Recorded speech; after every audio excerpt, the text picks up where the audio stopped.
Thank you so much for joining again. So right now we'll have the word ceremony for IoT Village, and I will let Jay do the speaking.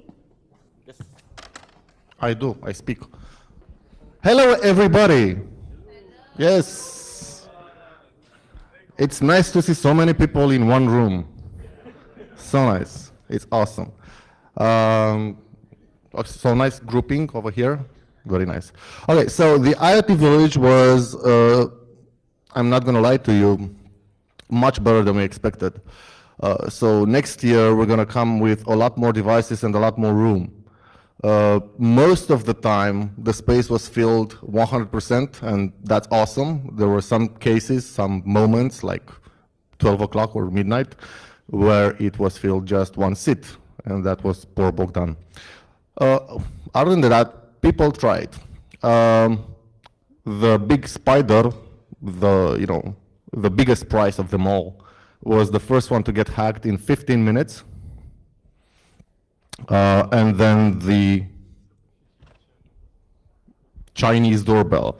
So the criteria for selection, the way we picked the equipment was something that's a low-hanging fruit, that has a known vulnerability, that's not trivial to exploit, so not just point and click. You have to actually spend more than 1 minute to do it. And that was the replicator. Okay. Then something that was prone to have bugs. Chinese doorbell, smart doorbell, bought off eBay that absolutely nobody knew nothing about. So Chinese holes, we can all sympathize with that, sure. And undocumented. There's not even a manufacturer website, right?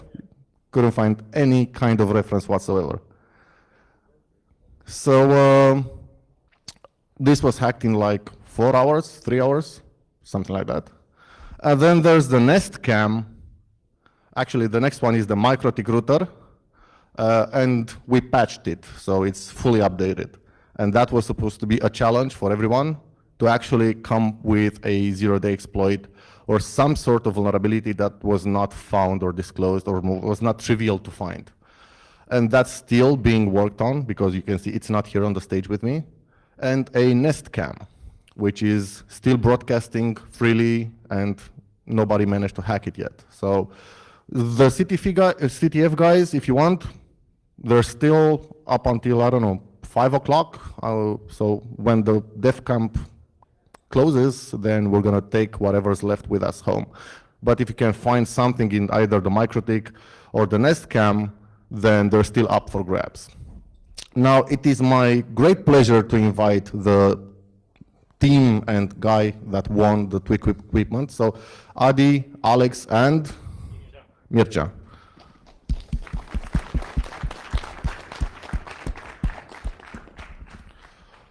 Okay, so Adi, you were the quickest, 15 minutes. Thank you. My name is Adrian. I really like routers. The first thing I do when I buy a wireless router is I change the firmware, because I don't trust software that I cannot control. And for this one, the router had the firmware that was bought with. The firmware wasn't upgraded. The firmware was 1 year old. And first result on Google was how to hack it. It was an attack on the home network automation protocol, which lets you do an unauthenticated command to it, that you just simply run telnet on it without login credentials. So we got telnet on it with root access. So that was the first step. The second step was to kind of brute force through the file system in order to find the admin password. I got a detour. I managed to put it into factory default by accident. And then after they get it back, I searched some more and I found the admin password in clear text on the file system. So that was basically it. Today we upgraded the firmware to a beta version and the vulnerability is fixed. So remember to go home and upgrade your firmware to your routers. Thank you. Cool. So yeah, remote command execution, telnet, and passwords stored in plain text, and a lot of other horrible stuff on the file system. So the Chinese doorbell, it's actually pretty cool. You know, it talks to your phone, and you can see on your phone who's at the door, and you can talk to them, and you can push the button. What was the, please ring doorbell? Yeah, so it has a very poor English. You know, the Chinese doorbell doesn't speak English very well, so. Okay, so congrats, guys. Tell us a few words. Hi. So yeah, we found a remote code execution and a vendor backdoor on it, and basically that's all we did. Okay. Well, I guess the way in was the Android app that is provided to the. Sorry? No, not a lot of Not really? details. Oh, Okay. but he gave some. So we're going to publish the details since, Yeah. okay, this was a known vulnerability, this is not a known vulnerability. All we Okay. can say is that they did find the vendor backdoor on it, and I'm going to buy another one just to confirm that all the doorbells made by these manufacturers are vulnerable to the same thing. Yeah.